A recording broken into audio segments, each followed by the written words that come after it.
La deuda externa de Costa Rica, hablando de economía, es similar a la dominicana.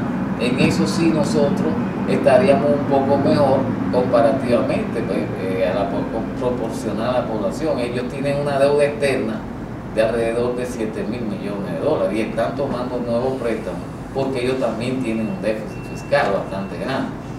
La moneda dominicana, a partir de la crisis, esta última, se ha devaluado un 10% más o menos. La de ellos se ha devaluado un 20%. Porque ellos están en una economía muy dolarizada también. Pero sus exportaciones, a diferencia de las dominicanas, no son mayoritariamente aquí a Estados Unidos. Sus exportaciones son de alrededor de un 25% a Estados Unidos. Un poco más. Con China tienen ellos ya del valor de su exportación casi un 25%. ¿Por qué? Porque Intel y ciertas compañías de alta tecnología están en Costa Rica y parte de su producción para el Asia está contabilizada en Costa Rica. Esa es la razón por la cual ellos tienen un comercio muy fuerte con China. De hecho, la República China le pagó al gobierno de Costa Rica para que rompiera relaciones con Taiwán. ¿Cuál fue el pago? El año pasado le dieron un préstamo de 300 millones de dólares bajo secreto en términos del interés. No se podía decir, pero como en Costa Rica, como vamos a ver enseguida, el sistema político es más sólido y más independiente que el dominicano, los poderes del Estado. Ellos forzaron a que se dijera cuál era el interés. La República Popular China se negaba hasta que la Corte Constitucional y la Contraloría, la Sala Constitucional y la Contraloría le demandaron al gobierno que diera la cifra, era un 2%. Eso un interés que nadie lo otorga, el capital a ese interés. Luego le están construyendo un estadio nacional súper moderno, San José, valorado en 100 millones de dólares. Obreros chinos, allí usted ve centenares de obreros chinos trabajando las 24 horas del día, se turnan, su comida es china, todo es chino. Ellos son un equipo muy disciplinado, es como una cuestión militar, la manera en que trabajan.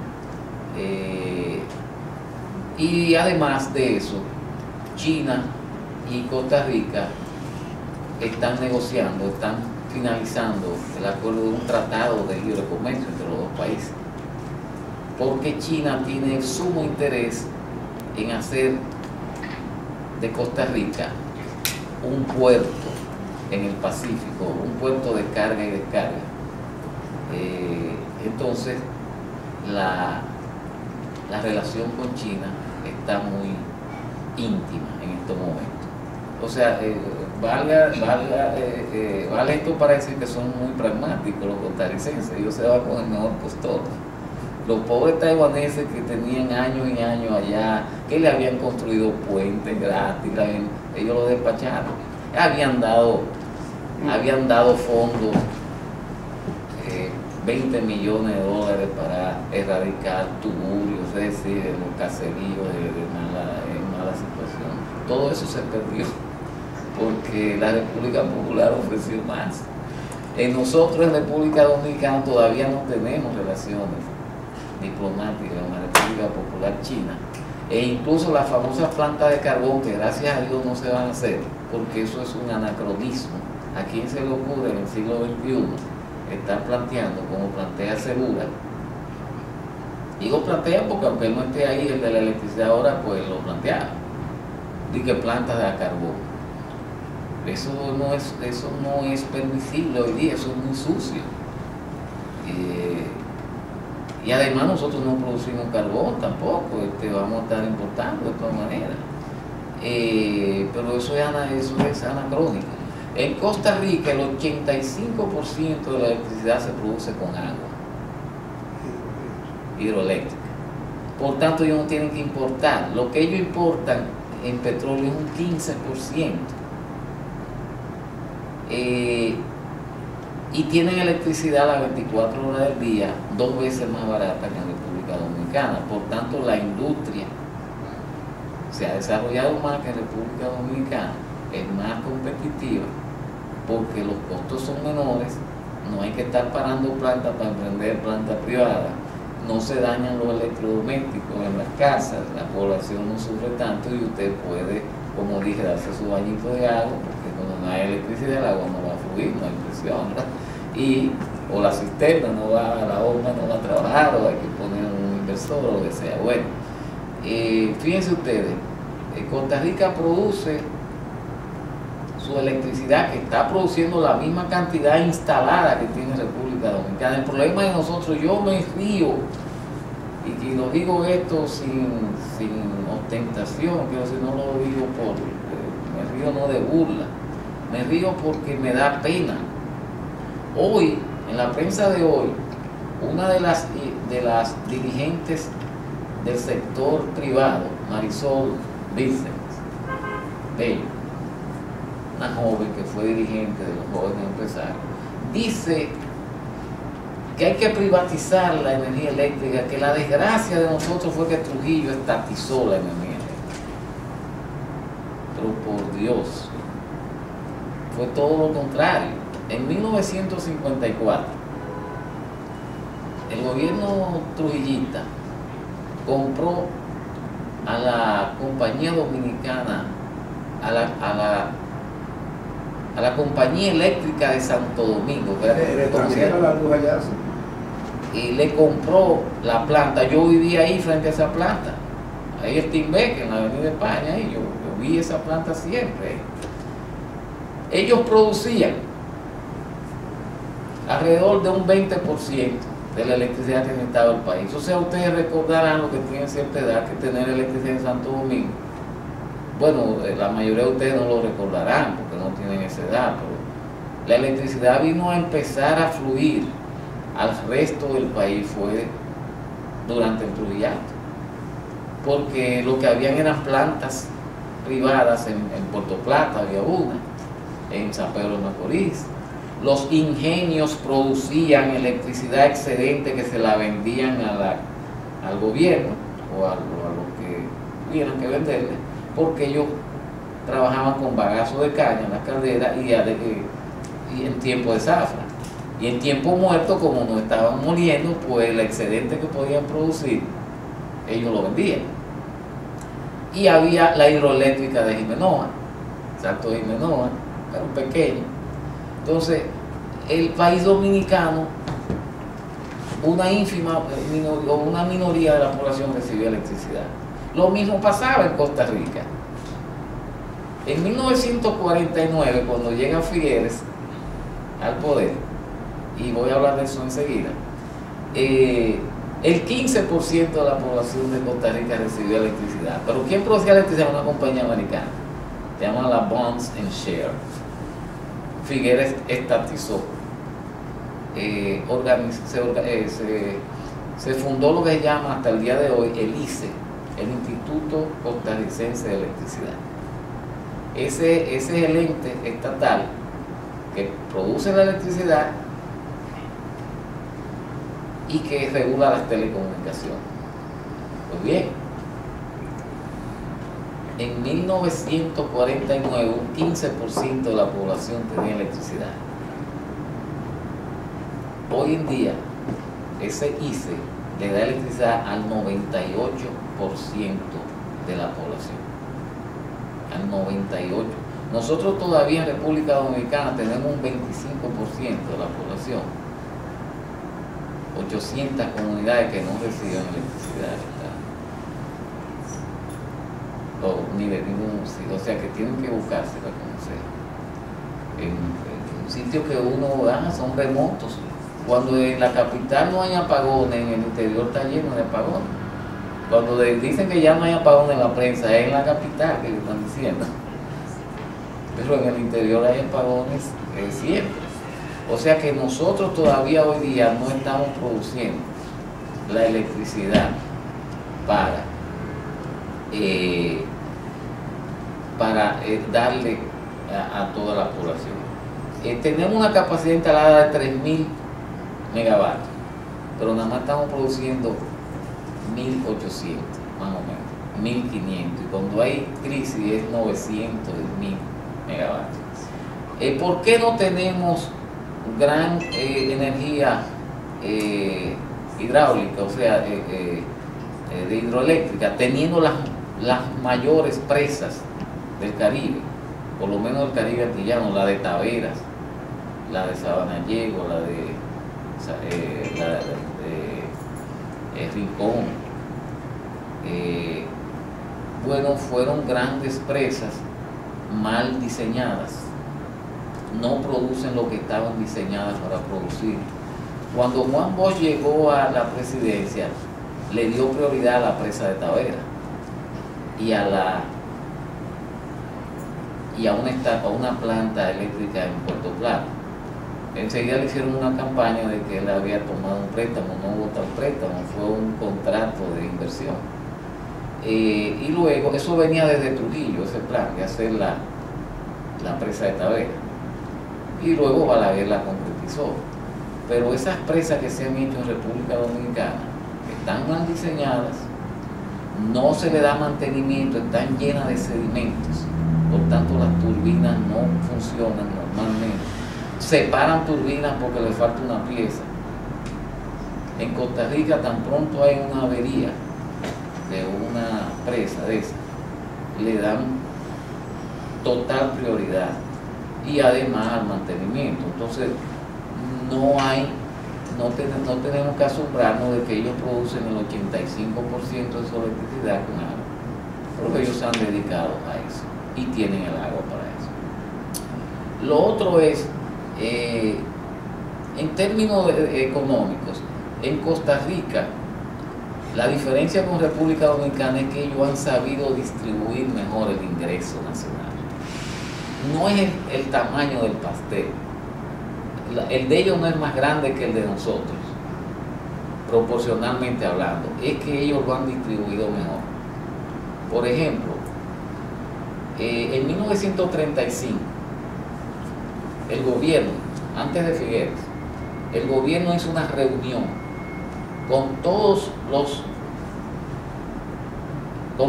factores de producción del café, o sea, los campesinos que producen café, los que compran el café intermediario, los que muelen el café y los que exportan el café, más el gobierno. Entonces el gobierno le dijo, bueno, miren, aquí tenemos que repartirnos el producto, que es un emblema nacional, el café en Costa Rica.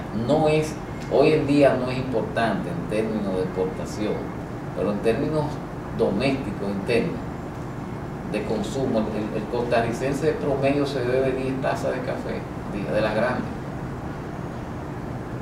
8 y 10 tazas de café, de las grandes, y al día. Y además no lo cuelan como nosotros, o sea que nosotros cogemos el colador, ¿verdad? El que si no usamos la greca, el colador, y después cogemos el que bajo primero, lo volvemos y sale más espeso, pero ellos nada más es una colada. ¿Qué quiere eso decir? Que la producción interna de ellos es muy grande para abastecer el mercado. Entonces, el gobierno en 1935, porque el café, se me olvidó decir, pasó a ser el producto principal de Costa Rica a mediados del siglo XIX, pero sobre todo a finales del siglo XIX. O sea, el café, decir Costa Rica, el café, todavía hoy en día que no es tan importante en términos de los otros entornos. Pues bien, el gobierno costarricense se reunió con todos los factores. Dijo, bueno, mira, aquí todo el mundo tiene que ganar.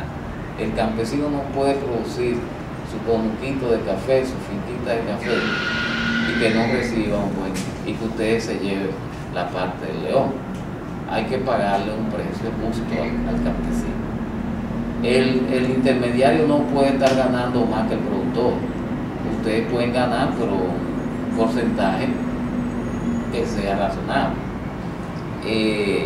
Lo mismo a los exportadores. Y el gobierno, y nosotros como gobierno, tenemos que recibir una tajada.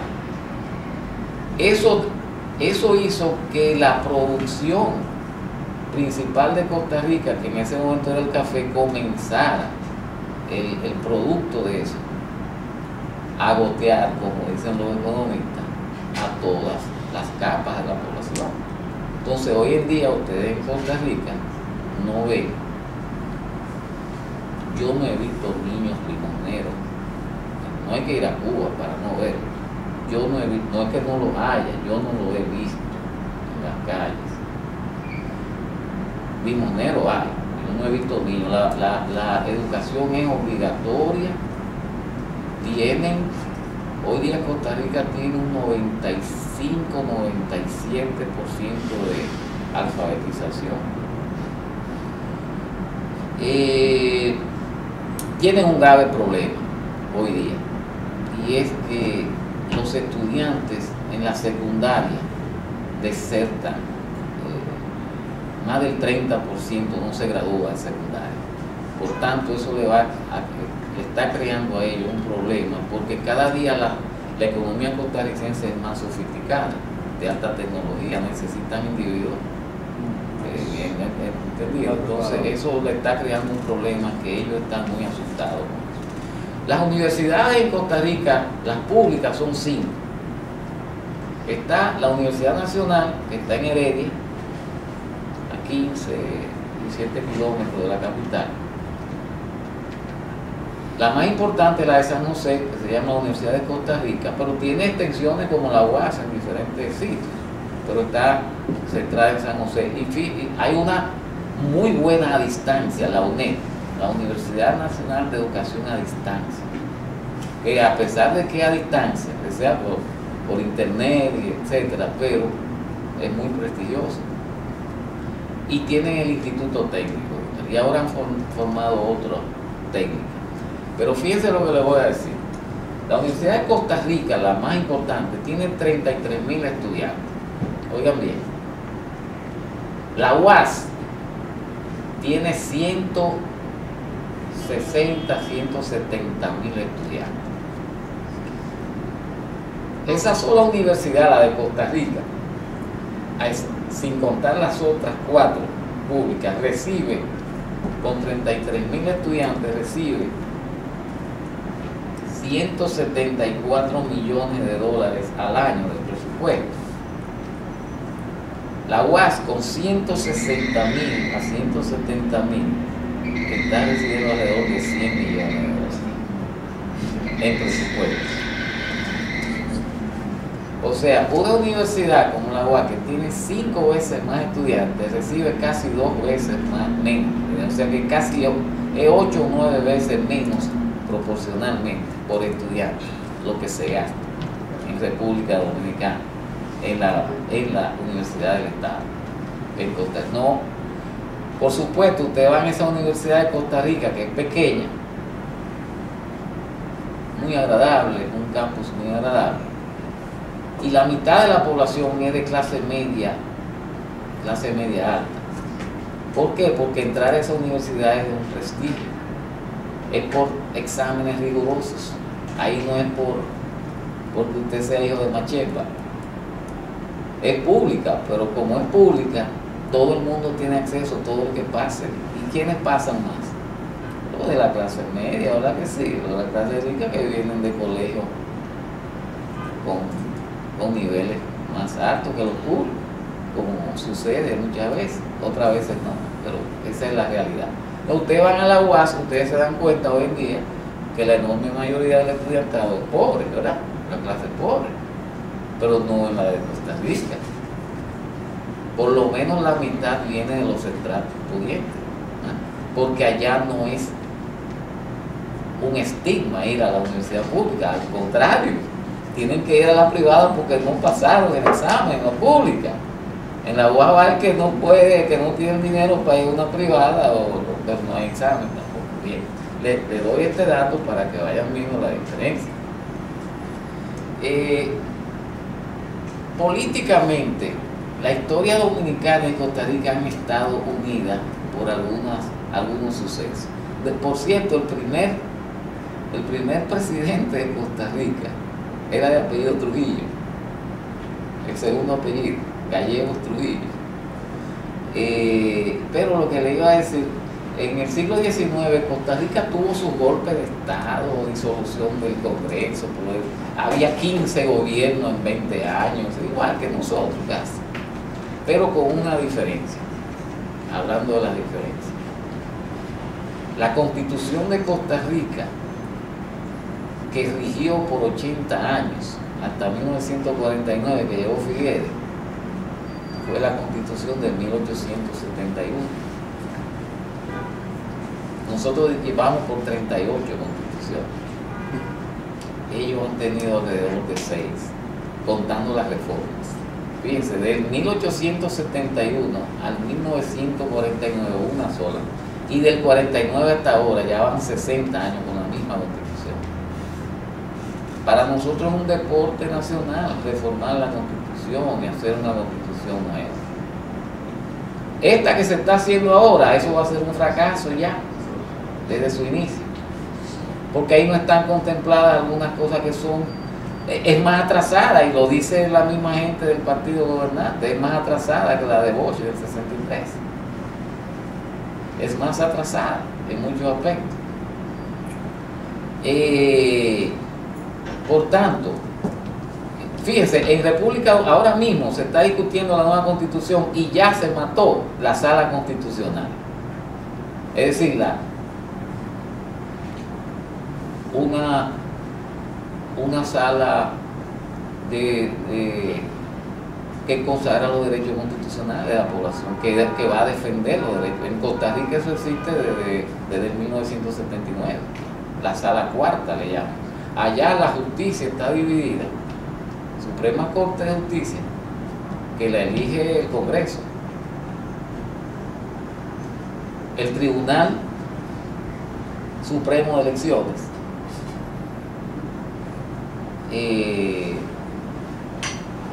está una sala contenciosa administrativa para cuestiones más, y la sala cuarta, que es la constitucional. En Costa Rica, por ejemplo, si se va a hacer una obra, el metro, y Uchilora dice que él mandó pedir los papeles del presupuesto, no se lo han dado, él va a la sala constitucional y dice: párenme esa obra, porque eso está violando mis derechos. Yo como ciudadano tengo derecho a saber en qué se van a emplear mis impuestos. Una persona para una obra, de cualquier envergadura que sea. Es más, le cuento esto por la similitud. Tan pronto se estaba haciendo el metro en Dominicana, los costarricenses no se querían quedar atrás, porque eso estaba haciendo escándalo, el metro dominicano. Entonces, hacía ya varios años que un gobierno anterior, el hijo de Figueres, había sido presidente, porque en Costa Rica se da la modalidad de que los hijos de los presidentes llegan a ser presidentes. Eso se ha dado muchas veces en la historia de Costa Rica. Y entonces el señor Ferrer hijo desmanteló los ferrocarriles hace 10 años, 12 años, más de 12 años, fue en el 90, 94, si mal no recuerdo. Entonces anda huyendo por España, no ha vuelto, se hizo español, no ha vuelto a España. Bueno, ellos rápidamente, usando los rieles viejos, ya los de nosotros se fueron, se los llevaron y se los vendieron a China como chatarra.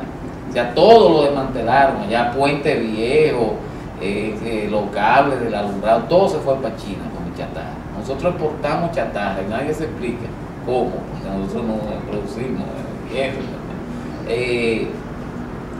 Pues ellos han rehabilitado el tren a la ciudad de Heredia, que hay que decir, 15 kilómetros de San José, con los rieles viejos, y le compraron a España 4 locomotoras de medio uso, con una garantía de servicio, de darle servicio por 3 años. Aunque ahora se ha descubierto que eso no estaba muy claro. Trenes aceptables, con aire acondicionado, pero ¿ustedes saben cuánto costaron esos 4 trenes y sus vagones?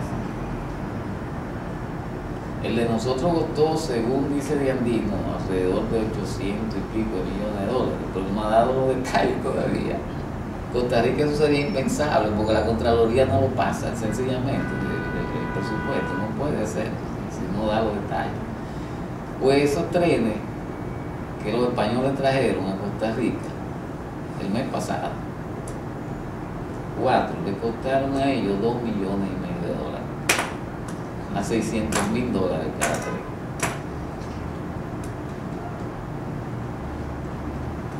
Para llorar, la cosa es fuerte, el tabaco fuerte, es para llorar, por supuesto.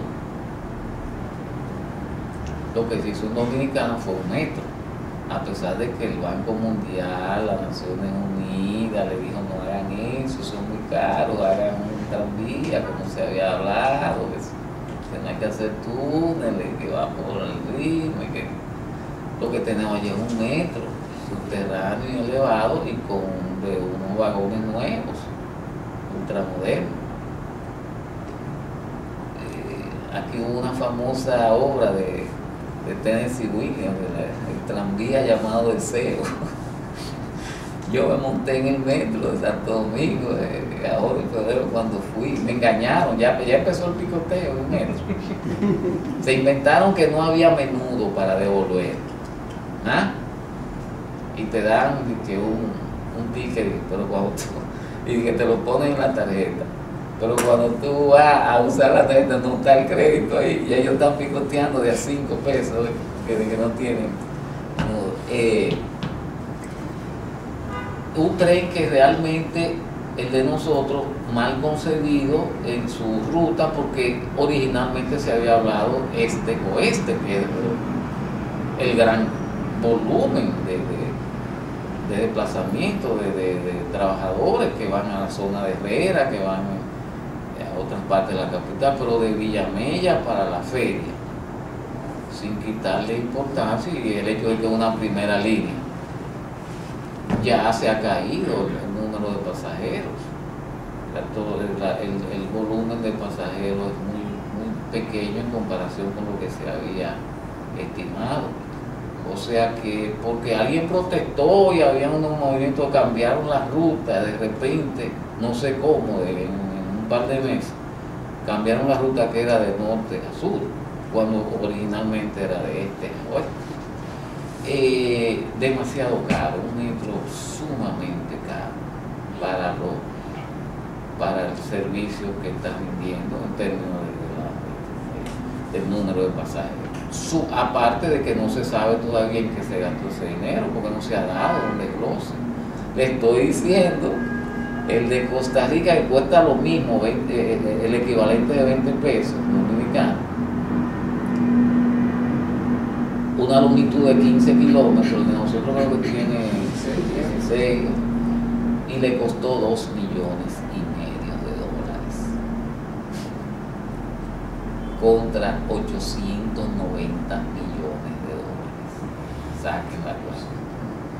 Por supuesto, el metro dominicano tiene más vagones, ¿entienden lo que le digo? Lo que ellos compraron fueron las 4 locomotoras, ¿verdad? Los carros cabezotes. Creo que llevan 2 vagones, pero con su aire acondicionado, con su televisión, su pantalla del tiempo, de la hora, todo.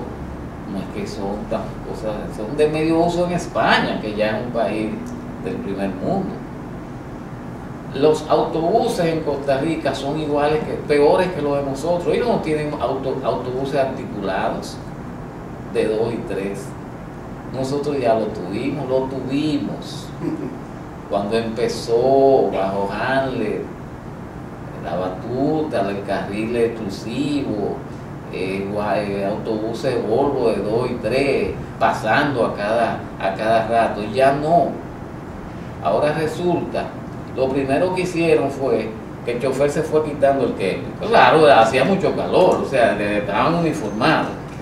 Luego se quitaron la corbata. Y no le voy a seguir diciendo para que no me acusen de pornográfico, pero esa es la realidad. Ya el carril exclusivo no existe básicamente, y así se empezó una obra grandiosa que hizo el gobierno de Leonel Fernández en 96, 97, al año estar ahí, carriles exclusivos, autobuses modernos, con un cobrador, una muchacha, hoy en día ya eso sí existe, pero en Costa Rica son autobuses modestos, de medio uso, que los traen de Taiwán, de Corea, en buenas condiciones, no tienen cobradores, no hay la voladora, cobrador sin camisa y empujando a la pobre señora, el chofer en chancleta, no, nada de eso. Estos son modestos. Fíjese, usted le paga al chofer, el mismo chofer cobra ahí con una cajita subdesarrollada, ahí usted le va echando las monedas, pero nadie habla en el autobús. Todo el mundo se monta, clase médica, clase obrera. En República Dominicana, el único, yo no me explico, nosotros no nos montamos en autobuses, nosotros creemos que no se nos pega la lepra. La clase media, la baja media dominicana no se monta un autobús ni loco, Dios, para que me confundan y me desacrediten. Tú eres loco. Por lo menos un concho, aunque sea asqueroso el concho, pero en una agua. Pero somos un país de apartheid, estamos divididos, la sociedad está totalmente fragmentada. La gente de Naco no se junta jamás con esa gente de allá arriba, ni mucho menos. En Costa Rica no se da tanto eso. Y como le digo, en los autobuses viaja la clase media y viaja la clase obrera sin ningún problema. Y todo el mundo va tranquilo. Nadie está haciendo desorden ni se puede eso. Tienen sus paradas, como debe ser. Todo el mundo está en un autobús no se puede parar sino en la parada. Tienen toda la tarifa ahí a lo claro, cuánto que cuesta dependiendo de la ruta. Bueno, hay inspectores a cada tramo, como aquí, que los autobuses tienen que pararse y ver, el inspector tiene que chequear, y eso funciona tanto para los interurbanos, los urbanos como los interurbanos, para el interior. Bien, hablé de la educación. Nosotros desgraciadamente en República Dominicana tenemos todavía alrededor de para ser realistas, un 15% de analfabetismo, pero desgraciadamente usted coge un taxi en Costa Rica, miren, un detallito muy simple, todos los taxis están pintados del mismo color como aquí, allá son rojos, tienen un letrero que dice taxi y tienen su marcador. No puede dar el taxi sin un marcador, que usted sepa cuánto le están cobrando. El chofer le puede hablar a usted del tiempo, de lo que sea, y usted nota como que puede sostener una conversación.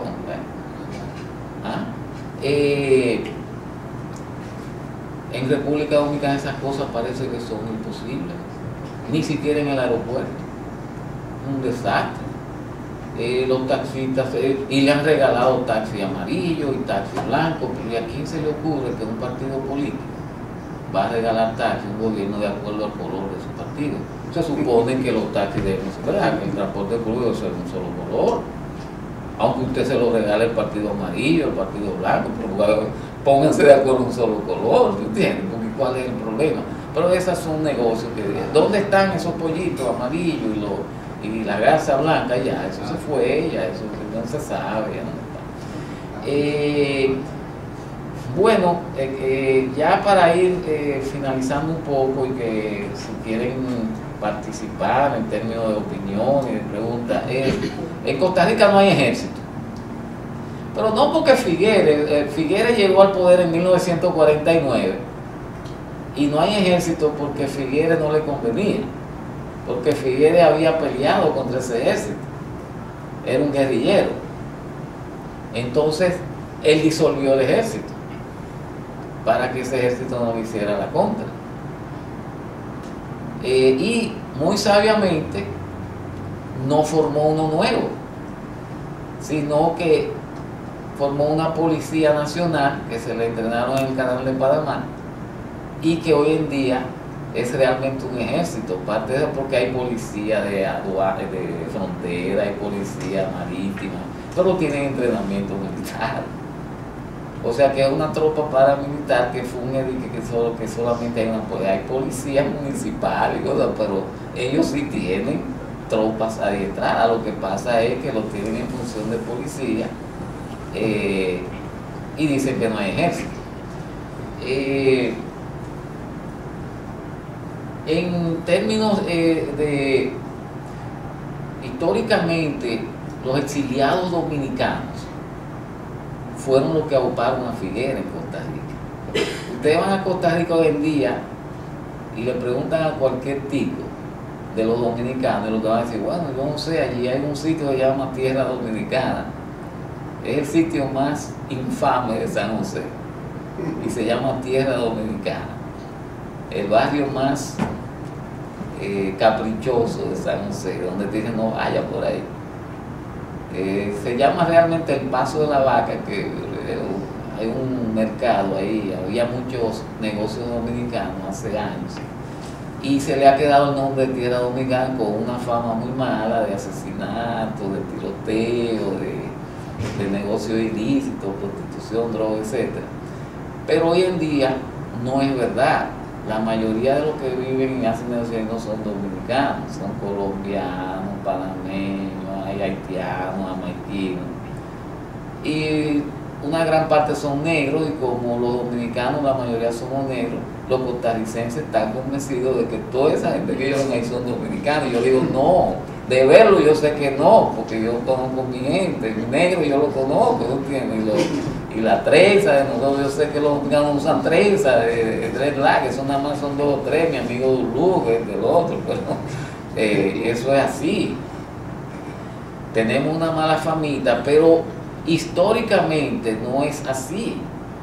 Fueron los dominicanos los que ocuparon a Figueres en el poder. ¿Por qué? Porque se formó una cosa que se llamó la Legión Caribe, la Legión del Caribe, en los años 40 para para luchar contra la dictadura. Y resultaba que en esa Legión del Caribe estaba el gobierno cubano de Grau San Martín y Pío Socarrá, del cual Juan Bosch era el secretario privado, el presidente de Pío Socarrá en Cuba. Estaba Guatemala, que tenía un gobierno liberal, reformista, Arévalo y luego Jacobo Arbenz. Estaba Puerto Rico, Muñoz Marín, por razones X, lo que fuera, que se llamaba socialdemócrata, y era enemigo de Trujillo. Esos países habían conformado la Legión del Caribe. Esos gobiernos apoyaban. Entonces eran exiliados de Nicaragua, de República Dominicana, de Venezuela, porque estaba Marco Pérez Jiménez en un momento dado. Aunque ya para esos años ya la Legión del Caribe había prácticamente caducado. Pues bien, Figueres se inventó en los años 40, principios de los años 40, que ese gobierno que había en Costa Rica era un gobierno malo, porque era un gobierno que tenía ideas comunistas. ¿Qué era lo que pasaba? Que en los años 40 el Partido Republicano de Costa Rica adoptó la doctrina social de la iglesia, la doctrina social cristiana. Y el obispo de Costa Rica, Sanabria, era un obispo muy avanzado en términos de la doctrina social de la iglesia, la encíclica de León XIII, Rerum Novarum, etc. Y se aliaron con el Partido Comunista de Costa Rica, que es uno de los más viejos de América Latina, y conformaron un gobierno progresista en una coyuntura en que eso se podía porque estaba la Segunda Guerra Mundial y estaban los aliados, de los cuales Rusia era parte, contra Hitler. Entonces ellos llevaron a cabo unas ciertas reformas. Por ejemplo, seguridad social. En Costa Rica hay una seguridad social excelente en comparación con la del resto de América Latina. Usted se jubila en Costa Rica En Costa Rica, a diferencia de Dominicana, la salud, el área de la salud está dividida en dos. El Ministerio de Salud, que así se van a llamar ahora la Secretaría en la nueva Constitución, Ministerio, como era el nombre original. El Ministerio de Salud solamente brega con salud preventiva, prevención de epidemias, etcétera, y ciertos otros aspectos.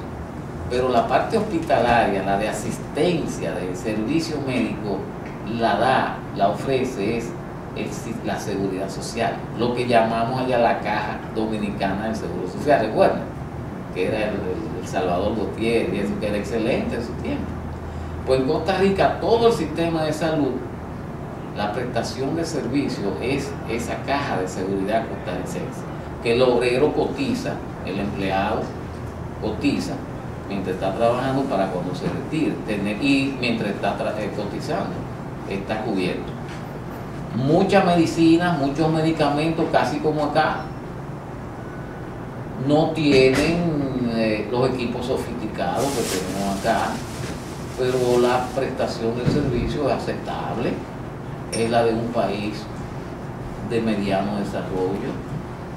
No existe ese problema que tenemos nosotros en la salud pública ya, que los hospitales no tienen medicina. Tenemos bellos hospitales nuevos y plazas de la salud, pero no hay medicina. Los médicos tienen que cumplir su horario. En Dominicana los médicos no quieren cumplir los horarios. Un médico en Dominicana llega a las 11 de la mañana, está supuesto entrar a las 7:30 y se van a las 2 y le dicen a los pacientes: ve por mi clínica porque aquí no hay medicina, y le dan tarjeta. Eso no puede, eso sucede en Costa Rica, le llaman el biombo, pero no es así. El biombo es que le den preferencia a un paciente sobre otro. Bien, pero ese es un tipo de corrupción, pero no de la magnitud nuestra. Y finalmente quiero decirle que la participación dominicana de que le hablaba con Figueres fue de la siguiente manera. El exilio dominicano trató de tumbar a Trujillo. Muchos de ustedes saben que hubo un intento de expedición en 1947 que se llamó Cayo Confite, y que el director de esa expedición, uno de los directores, era Juan Bosch, y estaba Juancito Rodríguez, un terrateniente dominicano muy poderoso que tuvo que salir del país porque Trujillo le estaba haciendo la vida imposible, económicamente hablando y políticamente. Entonces Juancito Rodríguez, cuando fracasó esa invasión a República Dominicana, trasladó las armas del exilio que él había comprado de esa expedición a Guatemala, porque había un gobierno liberal en Guatemala y el gobierno cubano había impedido la salida de esa expedición. Entonces, lo que Figueres hizo fue que enroló a los dominicanos que tenían las armas en su movimiento, porque Figueres venía de la pequeña burguesía cafetalera y de otros rubros que él producía, y a ellos no les convenía que el gobierno de Calderón Guardia y de Picado, que eran los de la Alianza Social Cristiana y Comunista, estaban haciendo en Costa Rica un gobierno excelente en muchos aspectos. La Caja de Seguro Social, fundaron la Universidad de Costa Rica, que no estaba fundada, garantías constitucionales, derecho a huelga. Entonces ellos no querían que ese gobierno siguiera haciendo esa reforma porque le iban a quitar la bandera a ellos. Entonces eso eran los llamados socialdemócratas de Costa Rica, los de Figueres, que estaban en contra de los socialcristianos y los comunistas. Entonces lo que ellos hicieron es que aprovecharon que en 1948 el gobierno social cristiano y comunista no aceptó la derrota de su candidato por parte de un candidato liberal. Ya había terminado la Segunda Guerra Mundial, ya estaba la Guerra Fría, el anticomunismo. Entonces Figueres aprovechó esa coyuntura y lanzó una rebelión. Los principales comandantes de esa rebelión eran dominicanos. El general Ramírez Alcántara, de San Juan de la Maguana, antitrujillista, que Trujillo le mató un hermano. Ese es el jefe de operación, y un mexicano. ¿Estaba Enrique Moria? No. Jorge Coafu. Horacio Julio Jorge Coafu fue el comandante que tomó el puerto de Limón. Entonces, el PRD participó, Silfa participó, él lo narra en su libro. Participaron muchos dominicanos. O sea, esa es la parte de la historia que el costarricense de hoy no conoce. Que el gobierno, y debo decirle con toda franqueza que Figueres en Costa Rica, todavía hoy en día, es inexpugnable.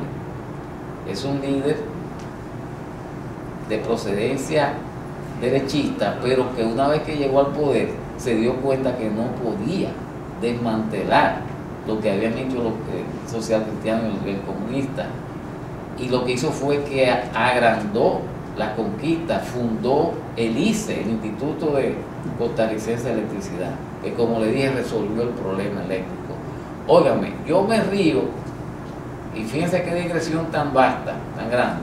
Cuando leí el artículo de Marisol Vicent hoy, llamando a la privatización y que lo de Trujillo había sido un fracaso. El plan Trujillo de electrificación total de 1955 a 1965, 10 años, que lo continuaron los otros gobiernos, cuadruplicó la cantidad de energía eléctrica en República Dominicana, la cuadruplicó. O sea, no es como dice la Vilches, que eso fue un fracaso. En Costa Rica la electricidad es estatal y es barata y existe las 24 horas del día. O sea, Unión Fenosa hizo lo mismo en Nicaragua que lo que hizo en República Dominicana, y era privada. Nos dio una compañía de apagones. Eso es lo que quieren volver a hacer esta gente, y que con la famosa privatización, quizás no en ese sentido, porque están mintiéndole al pueblo diciendo que una compañía estatizada no es eficiente. Eso depende del gobierno o del Estado que la administre. Por cierto, son organizaciones independientes del gobierno central. El ICE es una institución autónoma que no la rige el gobierno central. Y en Costa Rica, para finalizar de verdad, tenemos que ver el caso de la estructura política. En Costa Rica, yo le dije, existe independencia de poderes, que no es total ni es perfecta, y hay muchos chanchullos, lo llaman choriceo, pero hacen su función de manera aceptable en comparación con lo que es la experiencia latinoamericana, y no digamos la dominicana. Por ejemplo, como le dije, un solo ciudadano, ese tren que pusieron a trabajar ahora de San José de Heredia fue parado por una sola persona que dijo que el tren le pasaba por detrás de su casa, donde él tenía un almacén, y que las obras del tren le iban a derrumbar su casa. Hubo que parar la obra hasta que la Sala Constitucional conoció el caso y dijo, bueno, lo que podemos hacer es que, como el tren estaba antes que usted, porque aunque no estaba funcionando, estaban los rieles, bueno, le vamos a dar prioridad al tren, pero si hay cualquier daño, lo vamos a evaluar y se le va a pagar. De todo.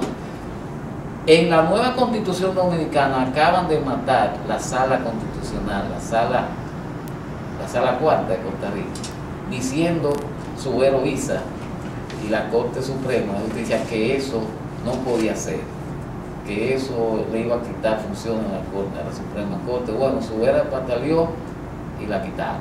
Ya no va a haber corte o una sala constitucional. ¿Para qué sirve la sala constitucional? Habeas corpus, te lo meten preso, su familia va, usted no aparece, o lo han torturado o algo, como sucede todavía en República Dominicana, y usted va a la sala constitucional y dice, los derechos constitucionales de mi pariente han sido violados por esto y por esto y por esto, y hay que abrir una investigación. Eso, yo sé que eso no va a pasar por ahora en Dominicana, y quizás que hayan matado el gallo en la funda de la sala constitucional, quizás era lo natural, porque aunque la pusieran no iba a funcionar. Todos sabemos que allá el problema no es de institución, que haya una o más instituciones que no funciona ninguna, y ninguna son independientes. Pues bien, finalmente la otra parte política, los partidos políticos están en crisis en Costa Rica, como en toda América Latina, han colapsado la mayoría. Oscar Arias, por ejemplo, ganó las elecciones con fraude. Fíjense cómo fue la cosa. El mismo partido de Figueres se dividió en dos. Uno es el que está, el partido original, que se llama Partido de Liberación Nacional, que de ahí es que vos tomas parte del nombre. Y se dividió, y la otra parte se llamó PAC, Partido de Acción Ciudadana. Resuena como familiar, que allá hay una participación ciudadana. Partido de Acción Ciudadana. Ese partido, las encuestas lo daban un 20% abajo del original, del candidato Arias. Pero cuando vino el día de las elecciones, hubo que parar las elecciones, hacer un reconteo. Que quizás lo que está pensando, no quizás, está pensando de dónde que va a conseguir los plátanos ese día. Dice cualquier cosa, porque claro, yo creo que eso es lo que sabe. Ya somos un país clandestino. Por cierto, el lema de nosotros era el secreto mejor guardado del Caribe. Uno llega a Santo Domingo y uno lo ve en una oscuridad espantosa, y es de noche. Uno no sabe cómo llegó a una ciudad, no se ve nada. A mí me tocó un día ir del aeropuerto de Santo Domingo hace unos años y había unos dos españoles ahí, dos muchachos desorientados. Y me dijeron, oiga, para llegar a la capital, ¿cómo digo? Yo voy para allá. ¿Y cómo hacer? No, venga conmigo, vamos para un taxi. Y cuando íbamos en el camino, dice, pero es así la cosa. Porque yo no veía nada en el trayecto del aeropuerto para ir. Yo le decía, no, con calma, ustedes van a usar mucho. Y ellos estaban así. El año pasado que estuve, ahora en febrero estuve en Santo Domingo, una avenida o sea, yo no creo que haya un país en América Latina que tenga la avenida, que es la Avenida de las Américas, hecha por Trujillo, por cierto. Pero no le damos, ese es un malecón. Es un malecón, pero nadie lo usa, ni se puede usar porque te matan ahora mismo. Eso es un malecón que hay ahí. Pero nosotros creemos que el malecón de nosotros es el de la capital. Eso es un malecón que hay ahí, de 30 kilómetros. Eso no lo tiene nadie. Pero le han robado los cables del alumbrado como 10 veces y ahí no hay electricidad. Y eso es tan fácil, ponerle ojos de gato bien puesto, no hay que poner tampoco muchas luces. Pero uno no se explica cómo es que se pueden robar los cables todas las veces y que no pasa nada. Bueno, el mismo malecón está oscuro, le robaron las luces, los cables también. O sea, una cosa, el malecón dominicano que están ahora, que están tratando está oscura, o por lo menos yo no sé en los últimos, ahora en febrero cuando veo oscura, totalmente destartalado, totalmente los negocios cerrando, y de ahí que se están haciendo los edificios grandes, de nuevo, pero no vale. El malecón de Cuba no tiene los árboles, hay un solo árbol, un árbol de almendro ahí en la parte de atrás del Hotel Nacional, un solo árbol he visto yo en el malecón de La Habana, es más ancho, tiene más edificios grandes porque la mafia construyó ahí, el crimen organizado aquí construyó y va a construir 50 hoteles ahí, si no tumban a ti, ese era el plan, ya iban a empezar. Pero ellos no tienen árboles en el malecón de La Habana. Entonces usted a mediodía es imposible que usted pase por ahí, porque eso es una lengua de fuego por ahí frente al golfo. Usted no se puede sentar en el muro del malecón de La Habana, a menos que usted no vaya dispuesto a empaparse ya, porque las olas no permiten que usted esté seco ahí. Entonces usted no se puede sentar como en el malecón dominicano sin que le pase nada. ni puede tener sombra, ¿no? Pero esa palmera cana la sembraron en los años 30, como se hizo en Malacón, y luego en el 55 para la feria, en el 54, la parte nueva. Más nunca han vuelto a sembrar una cana y la han hecho de todo, la han pintado de blanco, de amarillo, de rojo, ponen carne salada, atender ahí frente a los hoteles, lleno de moscas. Hay 6 cochecitos llenos de garrapatas, unos pobres caballos. ¿Qué turista que venga de un país salga cuando vea eso puede montarse en ese coche? Le da pena con el caballo para empezar. Flaco, usted puede poner sombrero ahí en los pilares. Y los cochecitos están así, y los cocheros peores, están juntos así, ¿no entiendes? Entonces, ¿qué le cuesta al ayuntamiento comprar 6 coches nuevos? Mandar a buscar 12 caballos para tener un aeropuerto, poner un establo, ahí está la feria ganadera, por favor. Y subsidiarlo y ponerlo bien puesto y subsidiarlo. Van a hacer negocios los cocheros y van a poder pagarse. Pero a nosotros lo que nos importa es el Jaragua, las torres bonitas, pero lo esencial no. Ellos ni ven con una gafa oscura, unos vidrios pintados, una jipeta. Ellos no ven afuera lo que pasa, no le interesa ni que lo vean. Pues bien, usted ve los caballos en Costa Rica, eso es impensable que usted va a ver ese espectáculo. Un caballo bien comido como los de aquí. De hecho, en cada pueblo de Costa Rica hay topes que le dicen feria de montando a caballo, las muchachas, los hombres, todos muy bien vestidos, los caballos los ponen, los peinan, los pelan, usted ve aquellos caballos rozagados. Por favor. Costa Rica no ha sido, históricamente no ha sido un pueblo ostentoso. La ostentación no era aceptable en Costa Rica. Hasta hace poco, cuando llegó el neoliberalismo. Y vamos a hablar rápidamente de eso, porque yo sé que se puede extender esto mucho, porque son varios puntos. En Costa Rica, la mayor parte de la gente vive, aunque tenga una posición de clase media,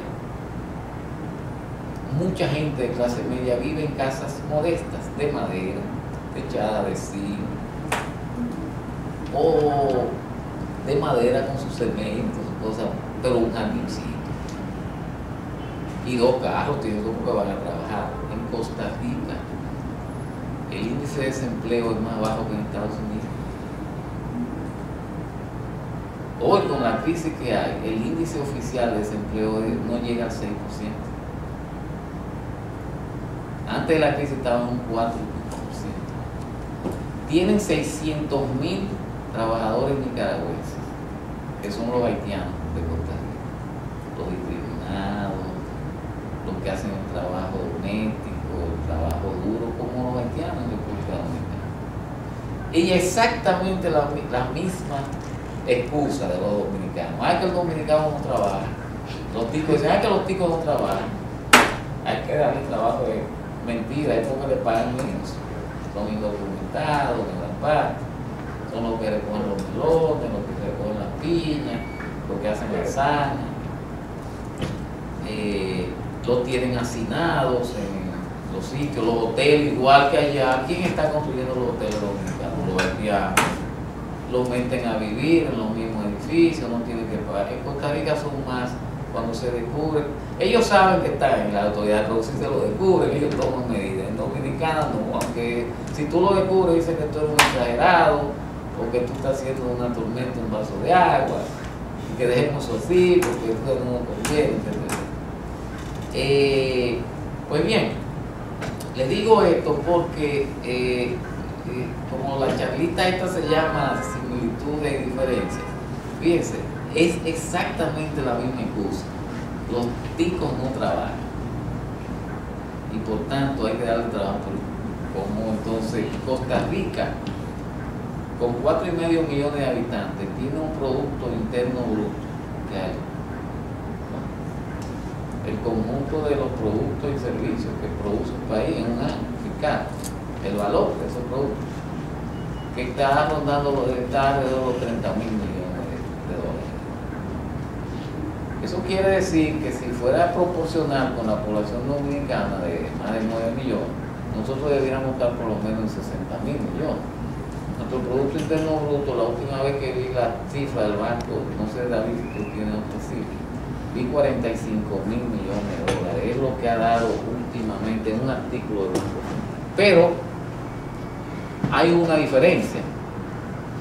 En República Dominicana la evasión fiscal, la evasión impositiva es tan fuerte como la corrupción general en el sector público y privado, no solamente en el sector público, que muy posiblemente en realidad el Producto Interno Bruto Dominicano es de algunos 60.000 millones, porque Leonel mismo dijo, el presidente Fernández dijo una vez, que ellos calculaban que la evasión impositiva llegaba por lo menos a 30.000 millones de pesos, que sería alrededor de casi 800 millones de dólares. O sea que nosotros deberíamos, yo creo que eso es una cifra demasiado benigna, los 30.000 millones de pesos. Yo creo que la evasión impositiva en República Dominicana es de tal magnitud que hasta hace poco, si el señor de Juan Hernández no se pone los pantalones, hasta hace poco la enorme mayoría de las empresas dominicanas reportaban pérdidas. Eso era un deporte nacional. Eso era un deporte. Ellos empleaban a los contadores especialistas en eso, todo el mundo sabía. Óyeme, la enorme mayoría de los negocios dominicanos reportaban pérdidas al fisco, y eso ha ido mejorando un poco. Aún así, acaba de decir Bengoa, el ministro de Finanzas, le dijo al presidente, le traemos una mala noticia. La prensa ha dicho que yo dije que 800 y pico de millones de pesos del déficit. No, eso es en los 18 primeros días de agosto. Nosotros tenemos un déficit de alrededor de 10.000 millones para el primer semestre. Se calcula que al final de año será de alrededor de 20.000. Por favor, suscríbete a nuestro canal de YouTube Las 5 Esquinas de Nueva York.